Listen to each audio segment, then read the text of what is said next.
Hello friends, हम आज exercise 3.4 का फिर से क्वेश्चन एक लेकर आए हैं जो आप सभी के लिए बहुत महत्वपूर्ण क्वेश्चन है। हम आज एक ऐसे तरीके से बताएंगे विलोपन विधि जिसको कही जाती है।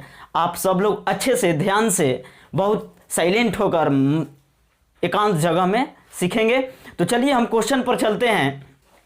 क्वेश्चन है कि 3x + 4y बराबर 10 और 2x - 2y बराबर 2 को विलोपन विधि से हल करें। बहुत अच्छा क्वेश्चन को कह ही दिया है कि विलोपन विधि से हल करें। विलोपन विधि से, विलोपन मीन्स विलुप्त कर देना। हमने अभी पिछले वीडियो में आप सब लोगों को बता दिया है, तो चलिए उस वीडियो को भी देखेंगे तो भी बनाने आ जाएगा। बट यहाँ हम बहुत साधारण तरीके से इसको आपको बनाने के लिए बना रहे हैं, तो आप लोग सब लोग अच्छे से देखेंगे। क्वेश्चन सबसे पहले हम यहाँ सोल्व लिख करके यहाँ लिखते हैं 3x + 4y = 10। ये आपका फर्स्ट समीकरण हुआ। दूसरा समीकरण है 2x - 2y = 2। ये दूसरा समीकरण है।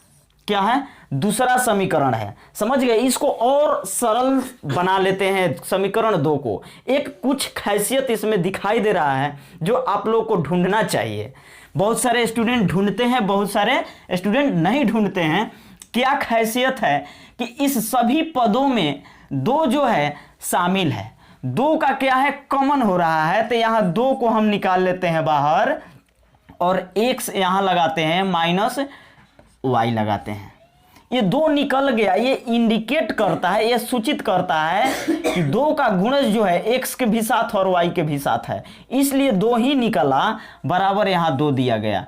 इस प्रकार x - y बराबर क्या हो जाएगा? 2। देखिए ये जो है गुणा में है। किस में है? गुणा में है। तो 2 को इधर ले जाएंगे ना तो इसके बटे में ये कट कर 1 हो जाएगा। यानी कि x - y बराबर क्या हुआ? 1। ये समीकरण 2 ही है। क्या है? इसको आप लोग 2 ही नाम देंगे। समझ गए? इसलिए कि समीकरण 3 बनाने से कोई फायदा नहीं है। सॉल्यूशन करने में कुछ दिक्कतें पड़ जाती है, कुछ कंफ्यूजिंग वाला समस्या आ जाती है हल करने के लिए। तो चलिए समीकरण 1 और 2 है। समीकरण 1 और 2 को हम अच्छे से देखते हैं। समीकरण 1 है 3x + 4y बराबर 10, 3x + 4y बराबर 10। इसमें है समीकरण 2 में है x - y बराबर 1, x - y बराबर 1। सबसे पहले हम देख लेते हैं कि इसका चिन्ह बीच, कभी भी विलोपन विधि से यदि आप लोगों को हल करना हो तो ज़्यादातर फर्स्ट पद को, प्रथम पद को कटाना मत चालू कीजिए, मध्य पद को कटाना स्टार्ट कीजिए। बहुत अच्छे से सॉल्यूशन होगा। मध्य पद यानी कि ये 4y और सिंगल y है, इसको हम कटाना स्टार्ट करते हैं। कटाने का मतलब कि बीच वाला पद हमको कटा देना है, विलुप्त कर देना है। तो सबसे पहले ध्यान देते हैं, ये आप लोग देख रहे हैं कि इस सभी का गुणांक कितना है? 1 है। इसका भी गुणांक 1 है और इसका गुणांक 4 है, इसका 3 है। समझ गए? तो हमको बीच वाले पद को बराबर कर देना है। ये 4 है तो ये भी 4 हो जाना चाहिए, नहीं तो ये 1 है तो ये भी 1 हो जाना चाहिए।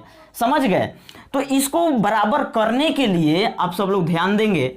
देखिए क्या करेंगे हम, 4y है ना तो इसको भी 4y बना लेते हैं। तो इस 4 से, इस गुणांक 4 से हम समीकरण 2 में क्या कर देंगे? गुणा कर देते हैं। क्या कर देते हैं? बहुत आसान तरीका से, केवल समीकरण पर ध्यान दीजिए और गुणा करते जाइए, सॉल्यूशन करते जाइए। इस में 4 से गुणा कर देते हैं तो ये समीकरण क्या होता है? चलिए लिख लेते हैं। लिखेंगे समीकरण 2 में 4 से गुणा कर, क्या करने पर? अब करेंगे क्या? जोड़ेंगे कि घटाएंगे? समीकरण 2 है, 1 और 2 है, तो इसमें से जोड़ेंगे कि घटाएंगे? आप सब लोग थोड़ा विचार कीजिए, जोड़ेंगे कि घटाएंगे। तो जिस पद को हम बराबर करना शुरू करेंगे उस पद के चिन्ह को हम क्या कर लेंगे, पता कर लेंगे कि वो प्लस है कि माइनस में है, दोनों का चिन्ह है क्या। तो जो दोनों के चिन्ह में यदि डिफरेंस हो, यदि अलग हो, कोई प्लस और कोई माइनस हो, तो उस स्थिति में क्या करते हैं, दोनों समीकरण को जोड़ देते हैं। क्या कर देते हैं, प्लस कर देते हैं, जोड़ देते हैं। तो देखिए यहां प्लस है और यहां माइनस है, तो इस स्थिति में दोनों समीकरण को क्या करते हैं, जोड़ने पर लिखते हैं। क्या करते हैं, जोड़ने पर लिखते हैं। तो समीकरण 2 में 4 से गुणा कर जोड़ने पर क्या करेंगे, जोड़ने पर। तो यहां 4 से गुणा कीजिए समीकरण 2 में, तो 4 से गुणा कीजिए। अब यहां समीकरण लिखना शुरू कर दीजिए। क्या क्या है, 3x प्लस 4y बराबर 10 है। क्या है, बराबर 10 है। 4 से गुणा कर दीजिए समीकरण 2 में, 4 में 1 ले गुणा करेंगे तो 4x होगा, माइनस का चिन्ह है माइनस लगा दीजिए, और 4 में 1 ले गुणा करेंगे तो 4y होगा, बराबर 4 में 1 ले गुणा कीजिए तो क्या होगा, 4 होगा। अब यहां एक सवाल उत्पन्न हो रहा है, एक सवाल पैदा होता है। इस तरह के क्वेश्चन हम बताए हैं इसीलिए कि इसी में केवल 4 से ही गुणा क्यों हुआ, इसी क्वेश्चन में समीकरण में 4 से ही गुणा क्यों हुआ, इसलिए ना कि इसका गुणांक केवल 1 है। हम इसी 4 से गुणा करते हैं तो हमारा दोनों का पद जो है बराबर हो जाता है, और ये 1 है तो 1 ले करेंगे तो ये कोई परिवर्तन होगा कोई परिवर्तन नहीं होगा। इसलिए हमने केवल समीकरण 2 में 4 से गुणा किया। समझ में आ गया।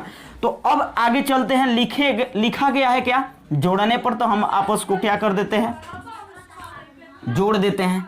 तो देखिए जोड़ने पर चिन्ह नीचे का नहीं बदलता है, समझ गए, नीचे का चिन्ह जोड़ने पर नहीं बदलता है, घटाव की क्रिया करने पर नीचे समीकरण के नीचे वाली चिन्ह, जो नीचे की समीकरण है वो चेंज हो जाती है, वो बदल जाती है। समझ गए, ये केयरफुल वाली है। छोटी छोटी बातें को आप लोग ध्यान से देखते चलेंगे तो और अच्छा होगा और बेटर होगा। समझ गए। तो चलिए हम चलते हैं आगे।